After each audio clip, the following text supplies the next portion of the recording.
Yes, it's a blessed, beautiful Tuesday morning once again. Good morning and good morning. Magandang umaga po sa ating lahat. To all our beloved listeners and viewers out there, saang dako man kayo ng daigdig, isang magandang umaga po. Good morning and good morning.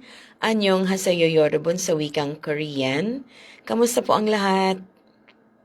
And I do believe kayang-kaya niyo po akong samahan sa loob ng isang oras dito sa ating programa.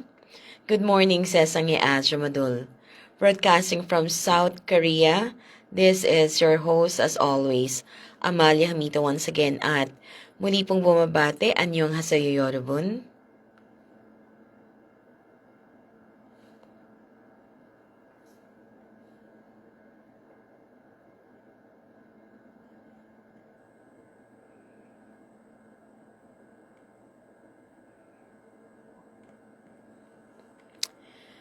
For our very first song, let's listen this one.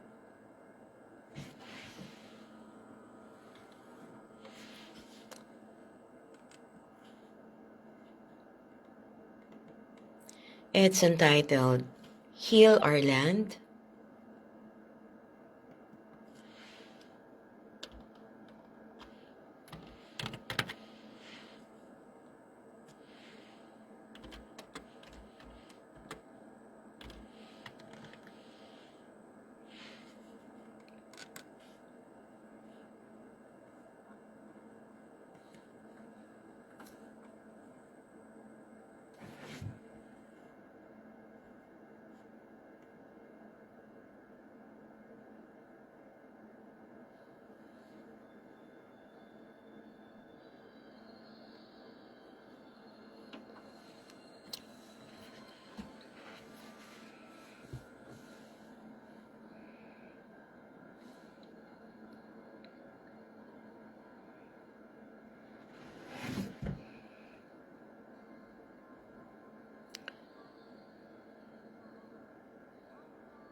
Yes, good morning. We're back dito sa ating programa sa radyo. Good morning, Sesangi Adjo Madul. As always, this is your host, Amalia Hamito po. At syempre, bumabati po sa lahat ng isang pinagpalang umaga ng Martes na kung saan palagi naman po tayong napapakinggan every Tuesday morning po yan from 10 to 11. And of course, hindi lang po dito sa South Korea, but of course, all over the world. Ayan, sa buong mundo po napapakinggan po tayo. Once again, binabati ko po ang lahat. It's so blessed, beautiful Tuesday morning. Anyong hasayo yorubun. Ayan po ang greeting sa wikang Korean. Well, I just would like to tell something about yung existence natin dito sa ating programa sa radyo, dito sa Guanac FM. Well, 15 years of reminding one another that even far away from our native land, from our own, from our homeland, our voices, our faith, and our voices, our faith will always be heard, especially yung pag-ibig natin sa ating bansang Pilipinas. And I do believe it will remain strong to every Filipinos, every overseas Filipino worker, every migrant family, every kababayan listening from Asia, the Middle East, Europe, America, and back home in the Philippines. Maraming salamat po sa inyong patuloy na pakikinig dito po sa ating programa. Today's broadcast is a special reflection po. A special reflection and a prayer as well. This is truly an episode dedicated to a Filipino leader whose life and legacy continue to be discussed across the world. And today po, we will reflect on the leadership and contribution of former Philippine President Rodrigo Duterte. Rodrigo Roa Duterte. I'm so sorry. Sobra lang akong nalulungkot at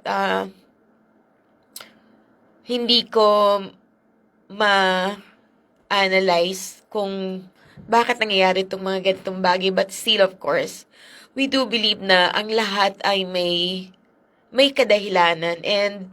And for today, bibigyan po natin siya ng parangal since nalalapit na po yung kanyang kaarawan. And of course, we want to have some kind of reflection, prayer, and we wanted na itong episode na to, this episode dedicated to a Filipino leader whose life and legacy continue to be discussed across the world. And alam naman po natin kung gaano ka-popular, kabuti ang ating ex-president Rodrigo Roa Duterte. And we will also lift him in prayer during this time while he is currently in The Hague. And it's not really easy for us to witness this kind of event sa buhay ng ating mahal na Pangulo. Well, yun nga, nasa The Hague pa rin po siya and related to the proceedings at the International Criminal Court. Well, more importantly, this broadcast is not about division or politics. And I do believe we should be united as Filipinos all around the globe. And it is about reflection, gratitude, unity, love, and prayer. So, sana po magkaisa po tayo through prayer and still have the faith na everything will turn out right sa tamang panahon and in God's perfect time. And yun nga po, and we truly believe na ang Diyos ay in control of everything. God will always be in control and hindi, God is our refuge and fortress at all times. So, samahan niyo po ako para magbigay ng panalangin para sa ating mahal na Pangulo. Let us begin this broadcast by surrendering everything to God. Yes. So let's bow our head. Yes. Heavenly Father, we thank you for this beautiful morning. We thank you for the gift of life, for the gift of another day, and for the opportunity to gather through this program, Father God. Yes, our Father, our Almighty Father, across the nations and oceans, you hear the voices of your children, Father God. You see the struggles of our workers, Father God. You see the struggles of our workers abroad, Lord, the sacrifices of parents separated from their families, and the hopes of Filipinos longing for peace and progress. Yes, today, Father God, today, Lord, we lift up our beloved Philippines, Lord. We pray for our leaders.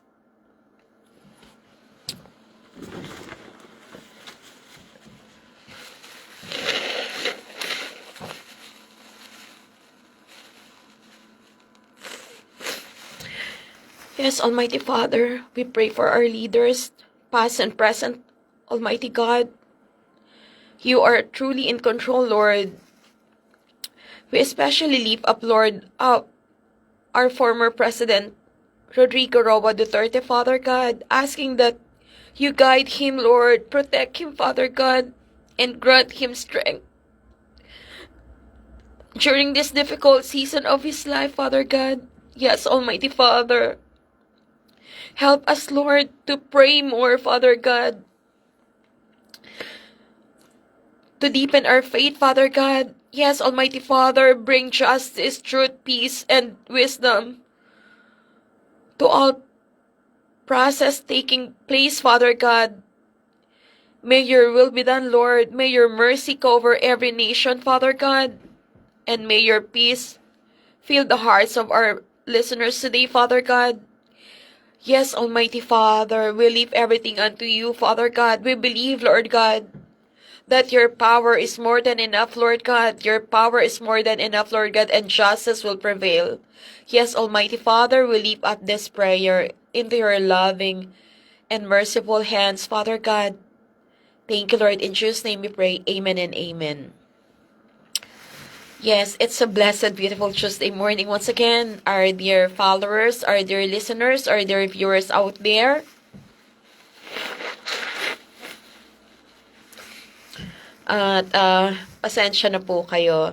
Sobra lang pong nakakalungkot talaga at may mga ganitong kaganapan po sa ating buhay at hindi naman din po ganun kadali na ma-witness tong ganitong klaseng event, thinking na yung dating mahal na Pangulo na nag-serve sa ating bansa ay nasa lugar na kung saan malayo sa kanyang mahal na pamilya at his age of 81. Come to think of it po, hindi madali. Especially for an old man to live alone, far away from his family.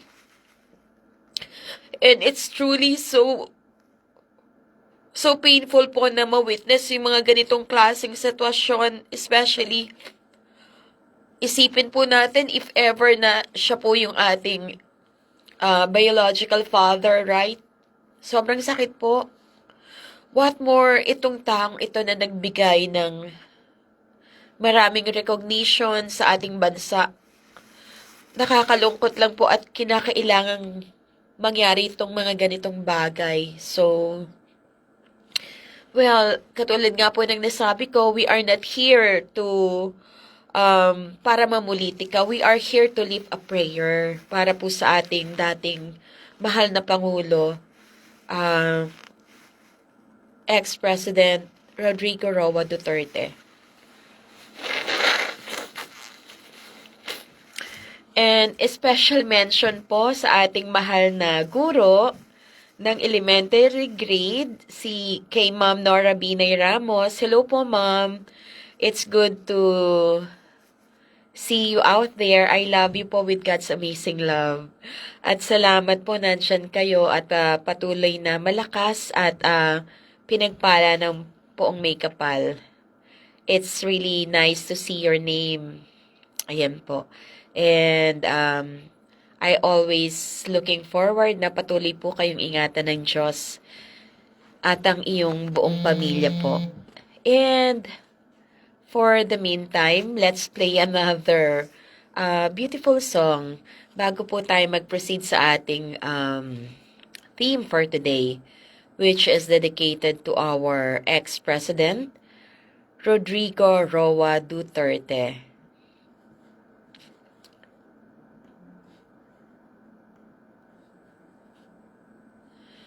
So let's play this beautiful song. It's entitled Bayan Ko.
Yes, we're back dito sa ating programa sa radyo. Good morning, Sesangi Ajmadul.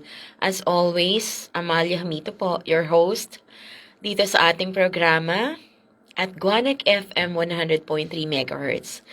Good morning and good morning po sa ating lahat. And as always naman po, ang hangad natin ay makapagbigay ng tulong, makapagbigay saya at makapaglingkod sa ating mga manggagawang Filipino, all migrant workers, not only here in South Korea but of course all over the world. Ayan po yung theme or tema ng ating programa dito sa South Korea.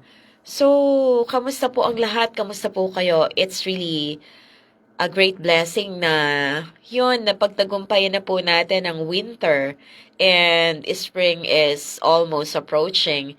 It's really a great blessing from God, of course, as always na at buhay pa rin tayo, binayaan pa rin tayo ng buhay, ng paghinga. We should always be thankful and grateful sa mga ganitong pagkakataon, sa mga ganitong bagay, even yung mga tubig na iniinom po natin, yung mga hangin na ating nararamdaman, dinaramdam, nalalanghap. Sana po patuloy po tayong magkaroon ng pasasalamat dahil hindi naman talaga lahat ay nabibiyayaan or nabiyayaan. Even po yung mga inumin po natin na tubig, right? Actually, sometimes, naiisip ko po sa buhay ko pag umiinom po ako ng fresh water sa bahay. Naiisip ko po yung mga may hirap na tao kung saan sila kumukuha ng tubig or may naiinom po ba sila dahil hindi naman po lahat, di ba? Nabiyayaan ng buhay na maayos, buhay na sabihin na natin hindi man marangya, pero buhay na sagana. So, sana po sa ating buhay, magkaroon po tayo ng compassion, magkaroon po tayo ng empathy, especially sa mga mahihirap na tao, sa mga taong dukha. Magkaroon po tayo ng pagtulong, hindi na kinakailangan syempre na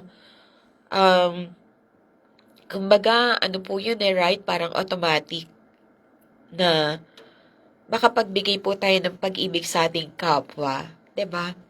Kung paano natin tinitreat yung ating kapwa, ganun din po natin tinatrato ang Diyos. But, yun, sana palagi po tayong malakas at palagi po natin kasama ang salita ng Diyos sa ating buhay. Ito po yung magbibigay talaga sa atin ng ibayong kalakasan. And, yun nga po ang ating theme for today is about our dear ex-president, Tatay Digong, President Rodrigo Roa Duterte. When we talk about former President Rodrigo Duterte, people may have different opinions and perspectives, right? But no matter where one stands politically, one thing is undeniable. One thing is truly undeniable po. His presidency left a deep mark on Philippine history, right? Nag-iwan po siya ng malalim na marka sa history ng bansang Pilipinas. During his leadership, many Filipinos recognized several initiatives that aim to strengthen the nation. Some of the notable programs during his administration included po yung massive infrastructure sa ating bansa. Marami pong mga binild na mga lugar kung saan makakapaglakbay po tayo ng maganda, ng payapa, ng maaliwalas. Yung infrastructure development programs, isa po yan, right? And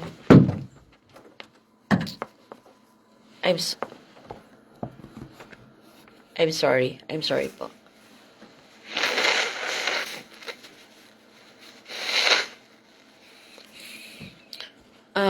Ayun nga po, yung massive infrastructure development program na kung saan nakakapag-travel po tayo ng maalwan, ng maganda, 'di ba? At merong expansion of roads, bridges, and transportation systems. Di po ba? Ayan po yung mga nagawa po ng presidente natin. And meron pa rin yung stronger attention to to build a public safety. Tsaka po yung sa crime, di po ba? Na kung saan na-lessen po yung crime, it's not really scary na lumabas sa ating bahay dahil we all know na we are safe. Katulad po dito sa Korea, kahit lumabas ka po dito ng madaling araw, very safe po. Nothing to worry about dahil hindi po rito talamak ang mga drug users. So, ayan po yung mga magagandang bagay na nagawa ng ating mahal na presidente. Yung public safety and crime prevention, di po ba? And also, yung support niya po sa mga programa ng overseas Filipino migrants, Filipino workers. Isa na po dyan yung pagbibigay ng longer duration ng pasaporte. Malaking bagay po yan. Especially for those who are in poverty. For those who are less fortunate, di po ba? Kasi hindi naman po talaga madali ang sistema po sa Pilipinas, especially yung pagpila na lang po sa every government agencies. It's really so difficult. It's really so hard po. Well, many supporters believe that his leadership style reflected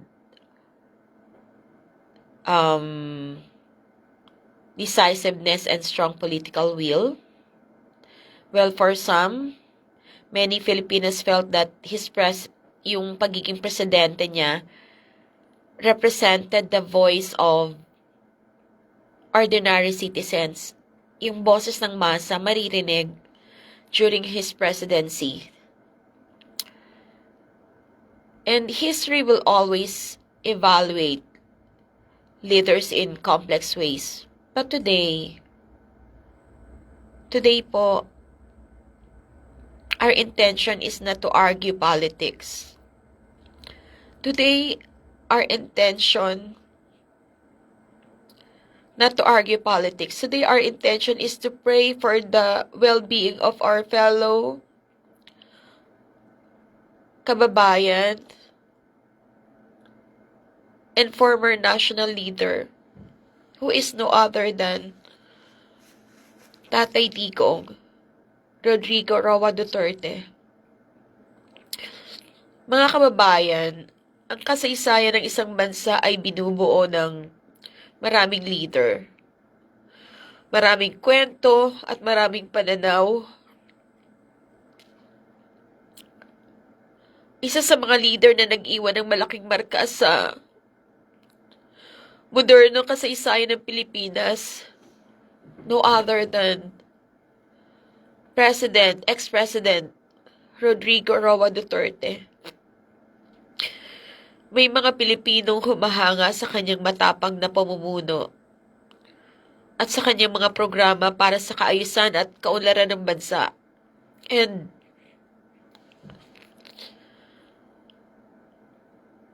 ang nakakalungkot lang syempre, mayroon ding mga Filipino na may ibang pananaw at nagkakaroon ng mga tanong at diskusyon tungkol sa kanyang pamamahala.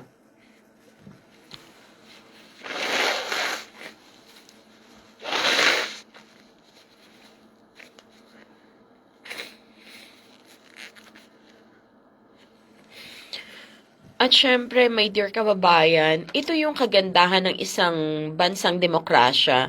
May iba't ibang boses at pananaw. Even though sa kasalukuyan, for the time being, siya ay naharap sa mga legal na proseso na, of course, may kaugnayan sa batas.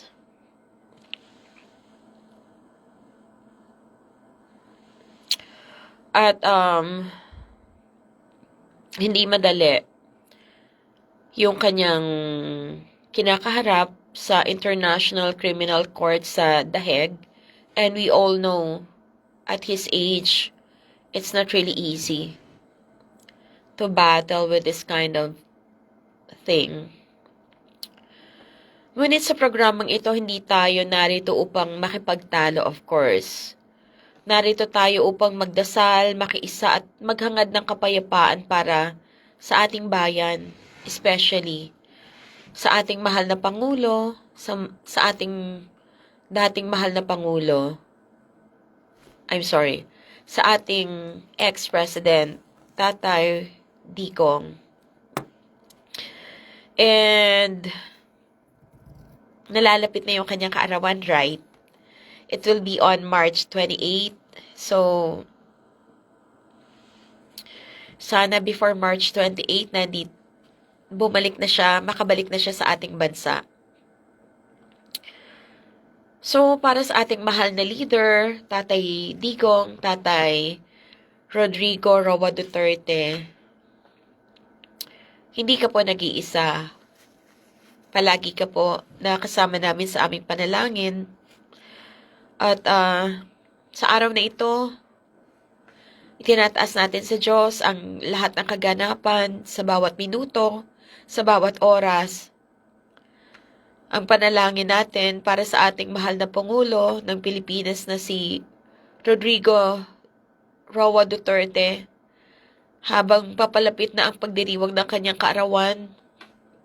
Yes, dakilang Diyos, bigyan mo siya ng lakas ng loob, kapayapaan ng puso at karunungan sa bawat hakbang na kanyang tatahakin. Yes, dakilang Diyos, mahal naming Ama,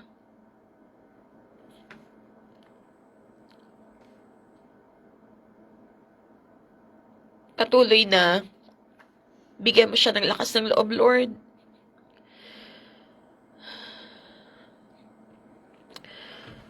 Itinataas namin sa iyo, Lord, sa aming panalangin para sa dating Pangulo ng Pilipinas na si Rodrigo Roa Duterte, habang papalapit na Panginoon ng kanyang kaarawan.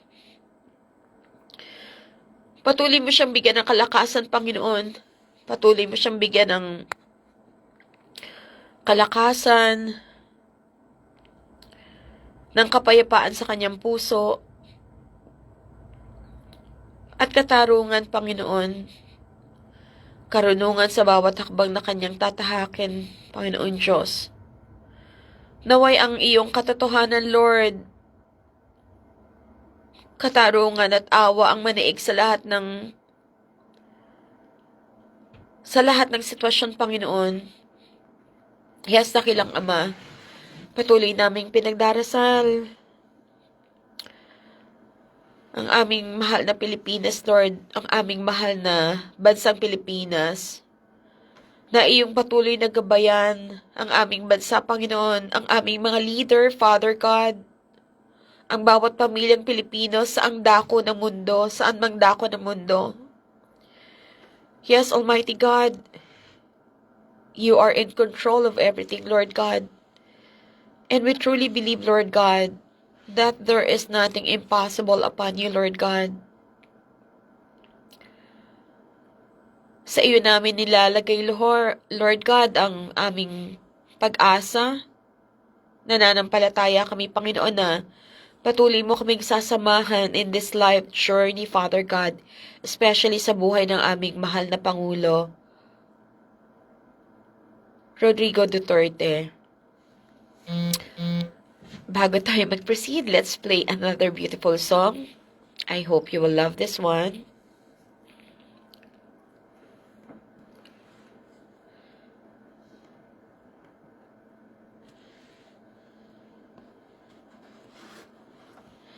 It's entitled What a Beautiful Name.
Yes, good morning. Good morning, we're back dito sa ating programa sa radyo. Good morning, Sesangi at Shumadul. As always, this is your DJ host, Amalia, at bumabati po sa lahat. It's a blessed, beautiful Tuesday morning. Dito po yan sa ating programa sa radyo at Guanac FM 100.3 MHz. Kamusta po kayong lahat? And I'd like to invite everyone this coming Sunday po, March 15.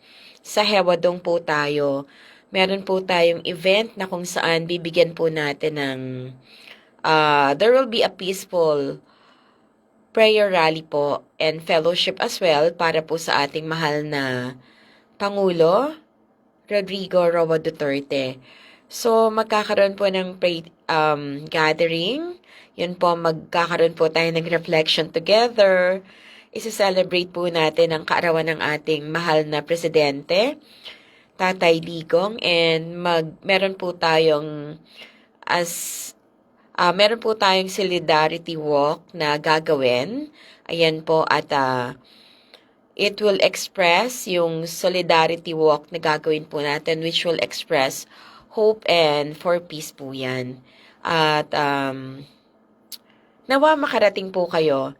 That will be on this coming Sunday, March 15, from 10 in the morning and 4 in the afternoon po. So, inaanyayahan ko po kayo at sana magkita-kita po tayo sa Sunday. And I am so honored to be your host MC together with Pastor Monica Lopez Caranay as my co-MC. So, magduduet po kami ni Pastor Monica Lopez Caranay. So, shout out po tayo sa ating mahal na pastor, Pastor Monica Lopez Caranay. And looking forward, syempre na magkasama-sama po tayo this coming Sunday. That will be on March 15 from 10 to 4 in the afternoon. Sa Hewadong po yan, sa Exit 2. So, for more detailed information, pwede nyo po akong i-message. And special shoutout po tayo sa ating mahal at magandang ate, Ate Alma Hamito Foronda. I love you, ate, and God bless you as always. At ayan, bago tayo matapos, time flies so fast. Actually, hindi ko pala na-record yung aking program for today, but then God will make a way. So, sama-sama po tayo this coming Sunday, and I'd like to thank in advance yung bumubuo po ng prayer rally na gagawin po natin on Sunday. At nagpapasalamat po tayo syempre sa ating mga mahal na kababayan, especially kay Sir I'm sorry.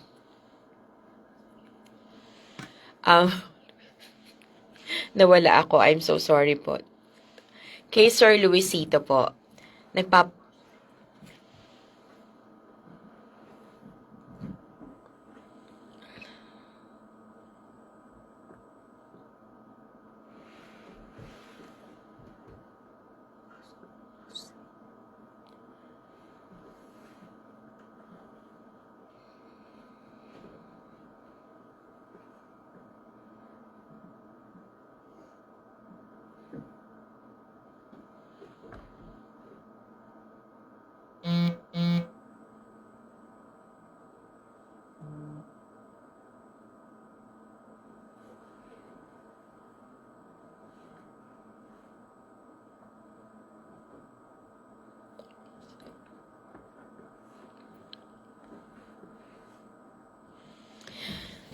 I'm so sorry. Nawala po ako. Again and again, nagpapasalamat po tayo sa buhay ng ating mahal na isa pa ring kagalang-galang na Filipino na kasama po natin dito sa South Korea. Sa buhay po ni Sir Joselito Valdez at ng kanyang may bahay na patuloy po silang talagang nagsaserve sa mga Filipinos dito po sa bansang Korea. Tunay po na binibigyan po natin sila ng taos-pusong pasasalamat dahil hindi po talaga biro yung kanilang pagmamahal sa ating bansa, sa ating bansang sinilangan. At hindi lang sa pagmamahal sa ating bansa, especially po sa mga manggagawang Filipino po dito sa bansang Korea. Ganon din po kay Ma'am Eva na kanyang may bahay. Maraming salamat po. And also kay Ma'am Aryan na kung saan isa po sa organizer ng event this coming Sunday. Nagpapasalamat po tayo sa buhay nila at magkakaroon po ng katagumpayan itong ating pagdiriwang this coming Sunday. Sobra po ang pagpapala ng Diyos na pinagkalooban po tayo ng mga ganitong klaseng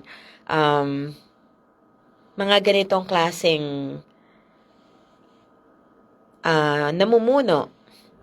At alam naman natin na hindi po madali mamuno sa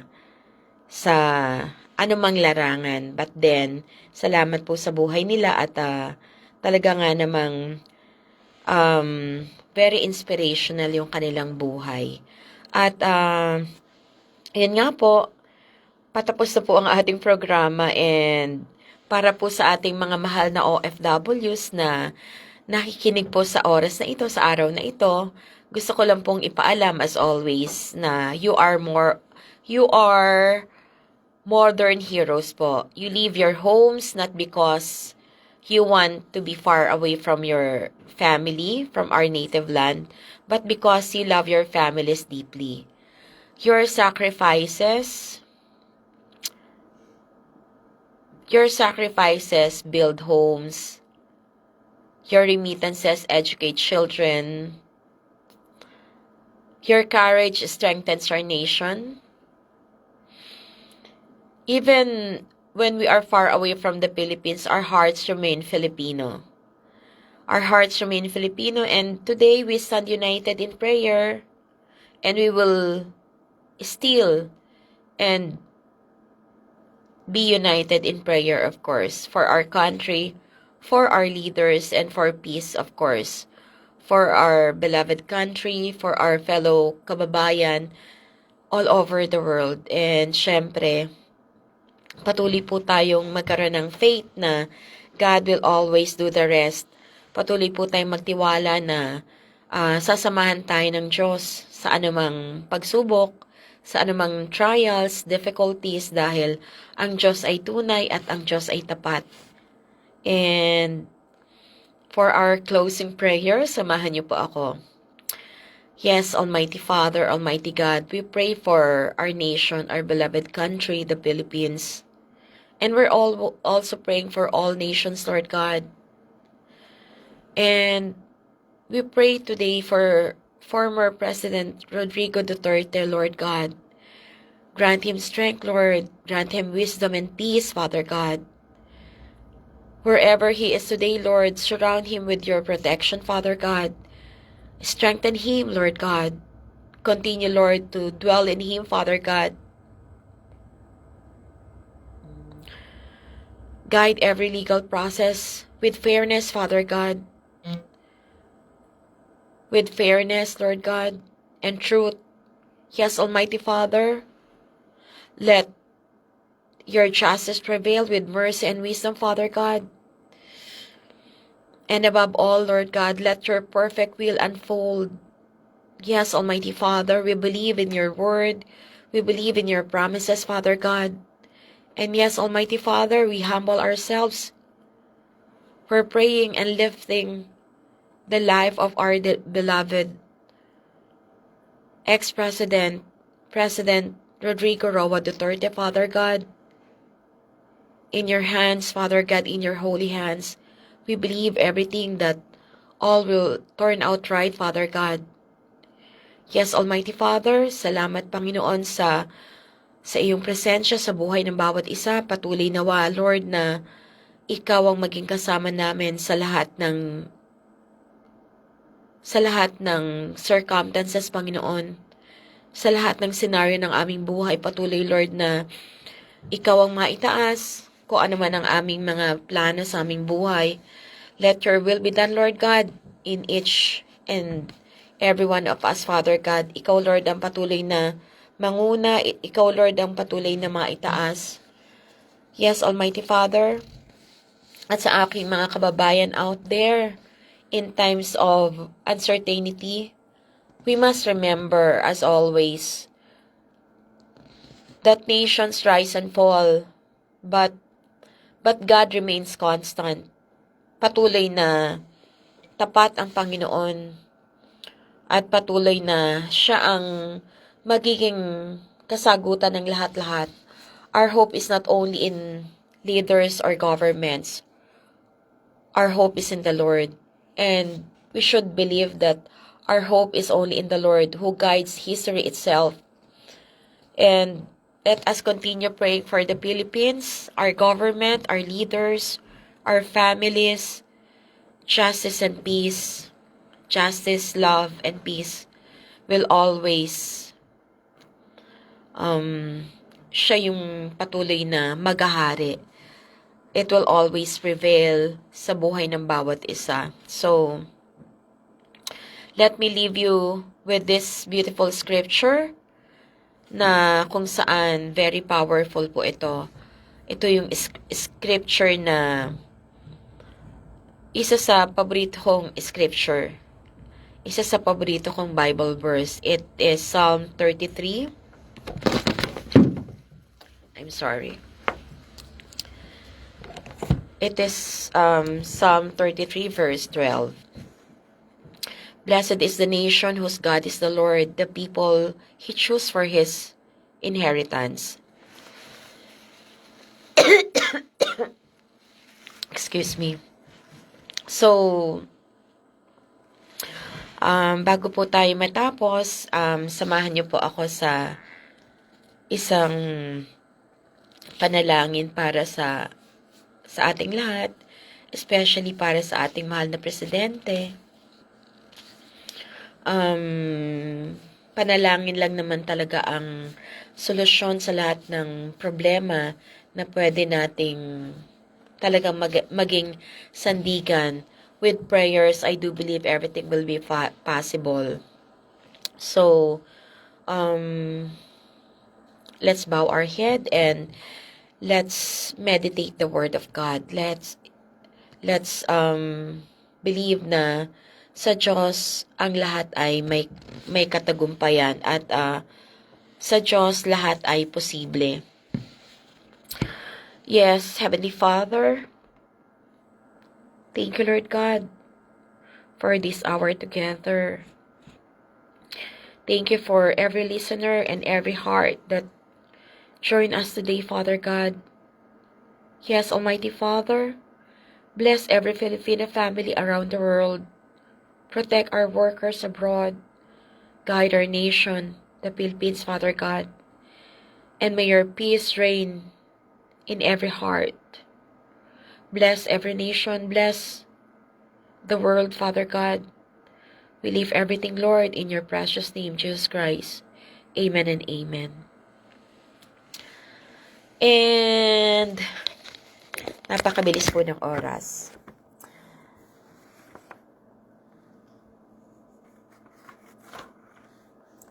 Maraming salamat po sa oras ng bawat isa. Patuloy nawa na samahan po tayo ng poong may kapal sa lahat po ng ating plano sa ating buhay. Pang song tong shin wiwon hewa, si chung cha udoy, chedan chewan ol pada, chichak desamnida.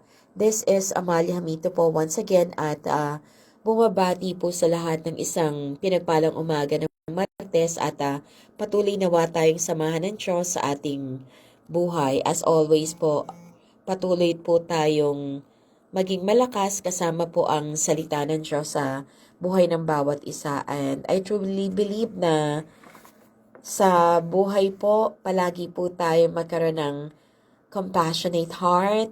Let's always spread love every day, not only during Christmas Day. Every time po sa ating buhay, magkaroon po tayo ng pag-ibig sa ating kapwa at patuloy na maging malakas as always at mabuhay po tayong lahat mga Filipino all around the globe.